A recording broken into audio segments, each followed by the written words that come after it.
Hello everyone and welcome to the New York Empoleon's Week 8 Team Builder of the PBAL Season 5. We are here this week taking on JB Westside, coach of the Las Vegas Corviknights. Now that I see that it says Las Vegas Corviknights, I'm actually a little worried that's the wrong name because last week I played the Charlotte Corviknights and I can't remember if I just had that in my head or if that's actually correct. You guys see the correct logo down below me, but if I say it wrong, I apologize, JB, from the bottom of my heart. It's Corviknights written everywhere, but I wrote that down, so I'm just going to assume it's correct. If you guys have missed it, we lost last week in an unfortunate freeze and missing play roughs. Klefki, I'm looking at you.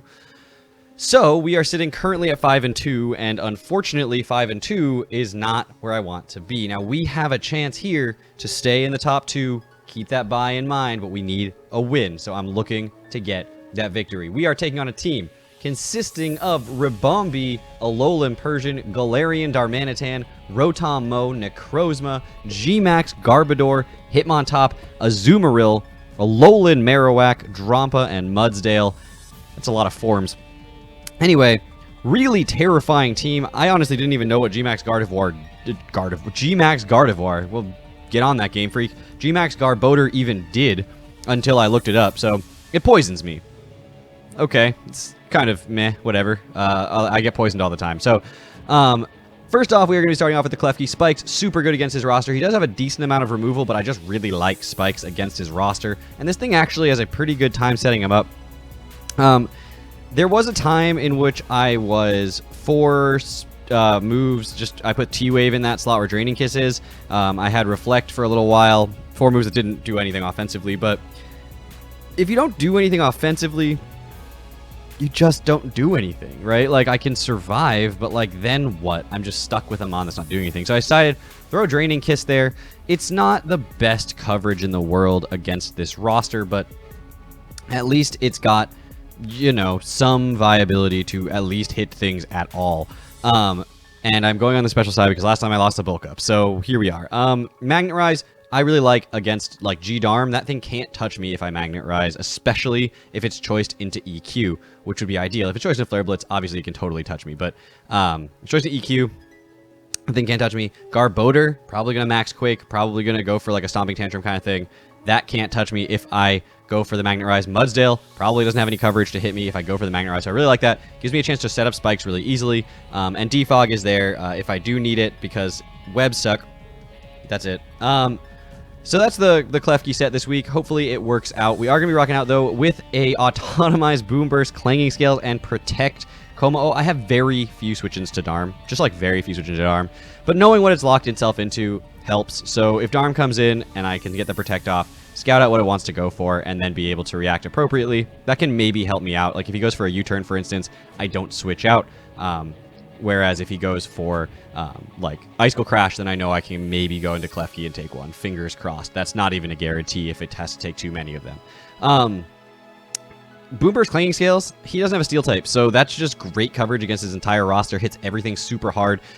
For a while I was Throat Spray, but there was the idea that, like, the first hit on the before the Throat Spray isn't hitting hard enough, so I might as well be Life Orb. The HP on this thing is only basically, are you outside of Azu's Aqua Jet range?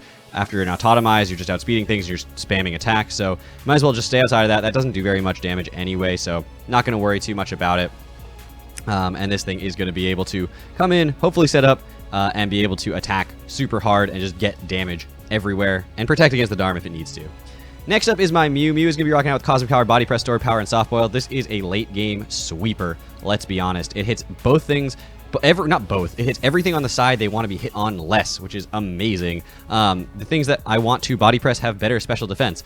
Things like the Drampa, you know, have better special defense than they do physical defense. So I can go for the Body Press after a few Cosmic Powers and get that damage off. Stored Power is really, really good once I get a few Cosmic Powers. And if I can get 2-3 Cosmic Powers, he can't kill me. It's just impossible for him to break through me without a crit. So Soft Boiled, good for utility. But this thing comes in late game and is able to just win the game. The only thing that obviously I'd rather hit on the special side is the Persian, but that's not going to break me, so I'm not too worried about it.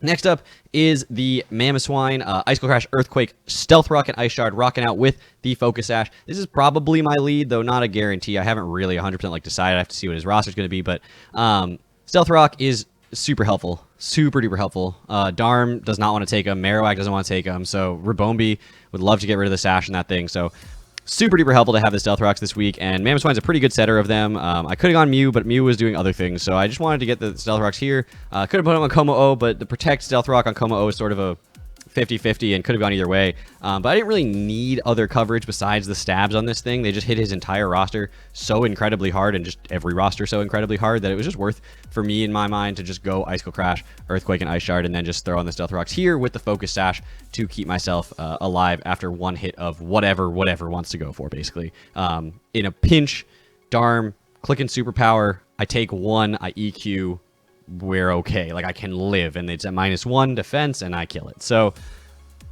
that's where we're at.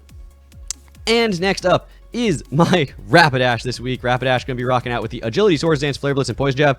You might look at this roster and say, what are you setting up on? And to that, I say, good question. Next question. It's basically, I don't really think I'm going to get the chance to set up both an Agility and a Swords Dance. I'm looking for a situation in which I know whether or not I should click Agility or Swords Dance and click the appropriate one, having access to both. Because this thing does get outsped by things like the Rabombi, like the Persian, like a Scarf Darm. I want to Agility and get way past those and be able to threaten them actively. If it's Persian specifically, I can then maybe click Swords Dance on it, but he might have the foul play, and then I could click Swords Dance and I just die. So that's not ideal. But Flare Blitz just hits his team so hard. I mean, just like spam it and it just does damage to things. The only thing that he has that really switches in on this is the Marowak, but it learns high horsepower, so I'm hoping he won't want the Marowak to come in on it, especially after he seeds maybe a Swords Dance. But even then, Flare Blitz is doing damage to the Marowak, and I have other answers to that, so I'm not as stressed about it. Lastly is my choice Scarfed Gengar. Gengar this week is going to be G-Maxing, of course, and it is going to be Dazzling Gleam, Shadow Ball, Sludge Wave, and Giga Drain. Modest Nature, because why not? It outspeeds the Darm G by 1 point if I run Modest, so Scarf Gengar will always outspeed Darm, so I can utilize that in the early, mid, late game, whatever I need. And Shadow Ball is super spammable against his roster because the Persian comes in, takes Shadow Ball, takes Dazzling Gleam, and drops, so I don't have to stress about that too much. Having access to the Giga Drain isn't the best coverage in the world. I mean, it helps against the Mudsdale, I guess, but like, it wasn't the thing that I was like, oh, I don't know what to do with this last move. I actually had Willow for a little while, despite it being a Scarf set, but opted for the Giga Drain, thinking maybe just good to have access to a little bit of recovery, you know, like on the ground and whatever. So we'll see if I end up clicking the Giga Drain. It helps against the Mudsdale and the Azu, but I have the Sludge Wave obviously for the Azu, so it's really just for the Mudsdale, and even then it was like, I don't have any other move I really want to put on this thing. So that's the set I'm going to be running with this week. Hopefully it works. I will see you guys all back here tomorrow with that battle, and I am super excited to hopefully clinch a top 2 seed in this league. Thank you all so much for watching. Take care, everybody.